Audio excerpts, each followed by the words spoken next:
Hey everyone, Cloud here, and welcome to my guide on the Cave Slime Slayer assignments. In this guide we'll be talking about the following: the requirements in order to defeat them, which Slayer Masters assign them as a task, best location to do the task, best strategy using their weaknesses, recommended equipment from lowest to highest, tips and tricks, and of course the key drops from them. Now you can choose to watch a certain part of this guide if you wish by clicking any of the sections. Just make sure you've got the YouTube annotations turned on.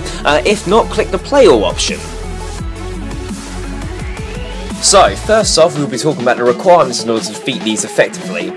So, no Slayer level is required to have these as an assignment, and a minimal combat level will be required as well, as they're fairly weak. Here's a little bit of enemy information about the Cave Slimes. They are a combat level of 38, they have 950 life points, they use a range-based attack, their max hit is 76, no specific Slayer item is required to kill them, and a minimum of level 10 attack, strength, defense is recommended to defeat these effectively. I will tell you the reason we're going to use the melee approach a bit further on in this guide.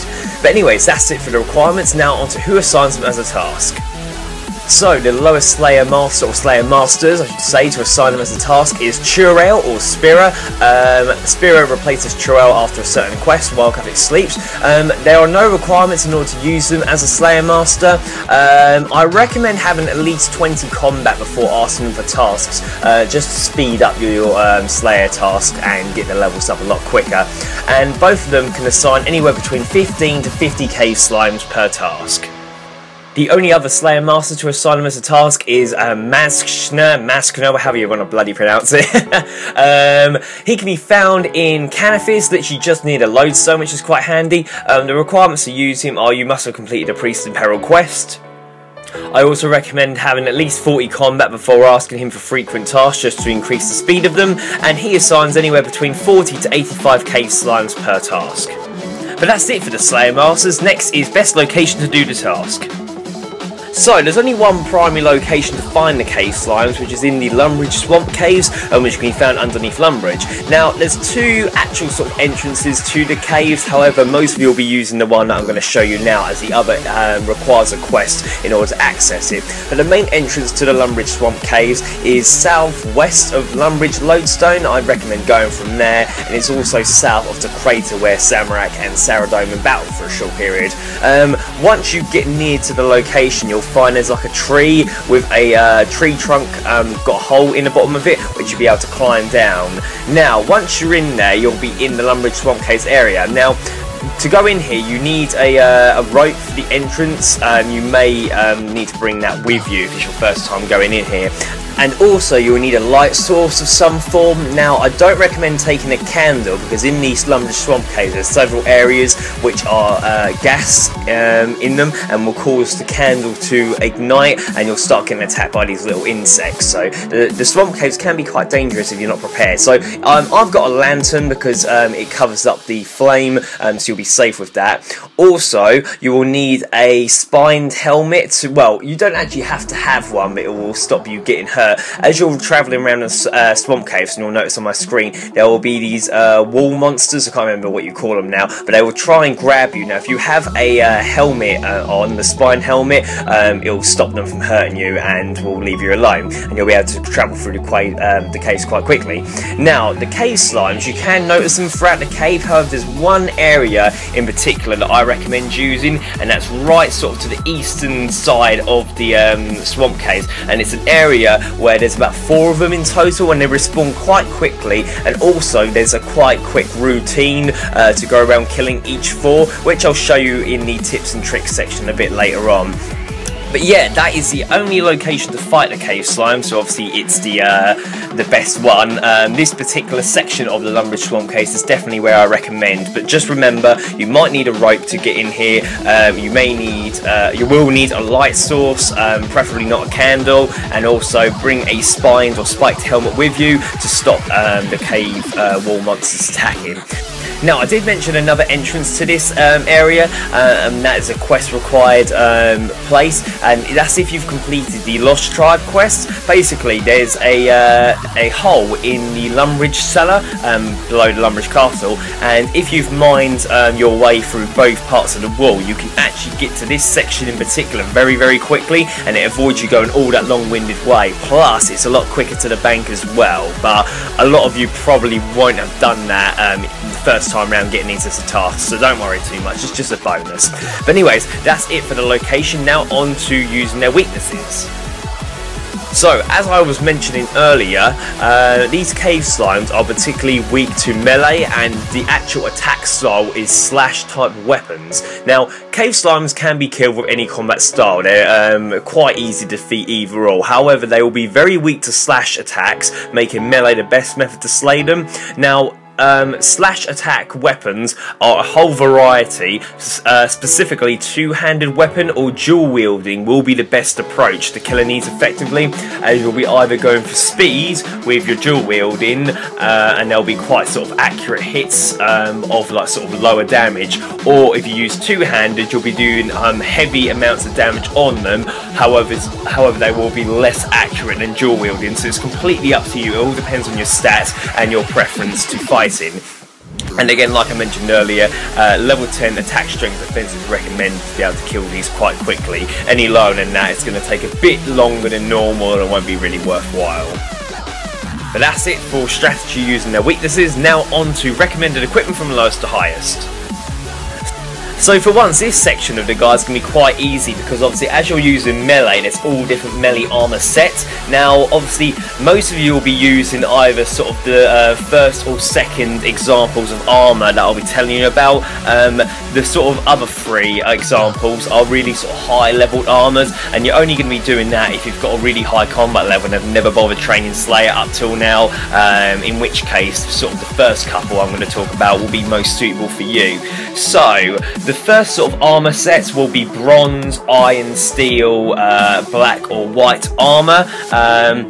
The levels vary each time. It will go up in 10, so I think obviously you need a defense level of 1 even for bronze armor, then level 10 for iron, 20 for steel, etc, etc. It'll keep going up each time, and whatever armor you use, hopefully you've got the equivalent attack level to use the same type sword. So obviously if you're using bronze armor, you'll want to use a bronze 2H sword or dual wield bronze long swords. Again, the same for iron, steel, and work your way up basically.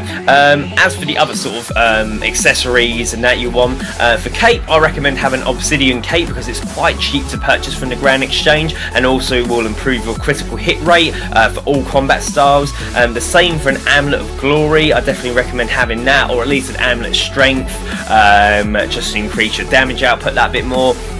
And also having a ring of wealth is going to be handy. This is more for the loot. There are rings that boost your attack bonuses for like melee, but to be honest, the amount of money they cost and obviously the type of monsters we're fighting here, I don't really recommend it. You'd have more of a better chance of having a ring of wealth and getting more loot. But that's sort of the first sort of armor sets. Then you'll make your way up to mithril and adamant. Obviously again, those levels will increase in attack and defense. So you're going to want to use obviously the closest or the highest armor you can use depending on your level. Now you'll notice each time, well, I'm using my high level account in the examples here, so ignore all like the hit rates and that. What you want to be looking at is the armor and weapon damage output that increases each time. So your defense, life points and damage output will increase as each armor set increases. So obviously that's the main thing you're going for here. The higher attack and defense, the higher damage and defense output you will have, and obviously the strength will go with alongside with that for how much damage you can actually inflict in the first place. But once you get past that, you'll start going into the rune armor set and then the dragon armor sets, which will start getting the really high level ones now. And I doubt a lot of you will be sort of having these assigned to you as a task once you get to the level to use these anyway. So, but I'm going to talk about them anyway. Cover all areas in the guide. Obviously, as you level up, you might be able to start using a skill cape instead of an obsidian cape. You may be able to use an amulet of fury as well. and then obviously the highest sort of armor sets will be when you start getting to the Tetsu armor set from Player Owned Ports, or I forget what the other one now is, Torva, all those sort of ones. But like I said, I really doubt you guys will be using these armors if you're fighting these monsters, because you'll be having much higher Slayer monsters to fight. But obviously, like I was saying, the main tips from that is obviously whatever is the highest armor you can use, whether it's steel, mithril and adamant, you want to use them, and then obviously you want to use the equivalent weapon, which will either be a two-handed version of that armor set. So if you use an adamant armor, you want either a two-handed adamant sword or dual-wield adamant longsword. And like I said, it all depends on your own sort of preference to combat and that, so there's not really much difference. The only difference will be you'll be sacrificing accuracy for damage from exchanging dual wield to two-handed. But that's it for recommended equipment. Now onto tips and tricks. So, as these are very low level monsters, I don't have many tips and tricks for these as I do high level ones. However, the main one here I'm going to show you is my sort of routine for fighting these when you're in the area I suggested. So, the eastern side of the Lumbridge Swamp Caves, you'll find about 3 or 4 cave slimes. So, what I tend to do, and it's quite handy because there's a circular sort of area, is literally keep running around in a circle, and every time you go around, you'll notice there's a cave slime pretty much ready for me because of their quick respawn rate. So by running around in a circle, you'll get quite a quick routine going on here, and obviously you'll be able to keep killing them quite quickly. The loot I'm going to mention is what they drop all the time is Swamp Tar. Now this is actually quite good money and it's stackable, so I definitely recommend collecting this each time you kill one. As you're obviously running around going in a circle, you're going to keep attacking, and your adrenaline or momentum bar is going to keep filling up. To avoid that dropping down, if you've got quite a bit of a running distance between the next cave slime, if you look here on my defensive abilities, I'm actually using them to keep the momentum slash adrenaline bar filled up, because obviously if you leave yourself out of combat too long, it starts decreasing. Now the main bonus for this is really going to be for low level players. If you're having difficulty fighting these and you want to use some of the 50% plus attacks on the cave slimes to kill them quicker, you're going to want to keep your momentum up. So as you're running around to the next cave slime, if you notice you're about to go out of combat stance, use one of the defensive abilities and you'll go back into a combat stance, allowing your momentum bar to stay where it is, and that way you keep it filled up a lot of the time, and the only time you're going to lose it is when you use an 100% attack if you really need to. But like I said, you'll see here I've literally run around a circle quite a few times and I've killed each one pretty quickly. Obviously this character I'm using here is my high level one, so you're not going to kill it as quick as this. However, they're still going to be fairly easy to kill anyway. And actually once I went round and killed about 20-30 of them, you'll actually see the money I got from them in terms of the Swamp Tar I mentioned. So I've already collected 143 Swamp Tar, which actually is worth 67k already. Now considering these are a low level monster, that's actually not bad money, and if you kept doing that for every single cave slime you fight, you're actually going to make yourself a fair bit of profit. But yeah, that's only really the only tips and tricks I've got for this. Not as much as I normally give, but I definitely recommend using that method about running rounds and killing each one as you go along. It will speed it up quite quickly and kind of keep yourself from getting bored. Anyway, on to the final section, which is the key drops and rewards from them.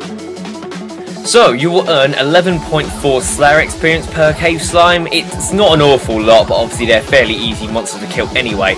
A task of 50 will get you 570 Slayer experience. So when you actually round it up, it doesn't sound so low. It's just 11.4 on its own. It sounds quite minimal.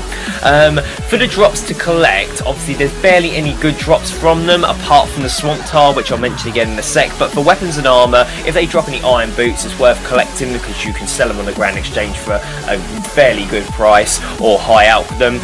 For gem and ores, they collect gold bars, which aren't really value wise. However, if you're a low level, I recommend collecting them and banking them, as you can use them for training your smithing and that, and crafting as you're getting your levels up.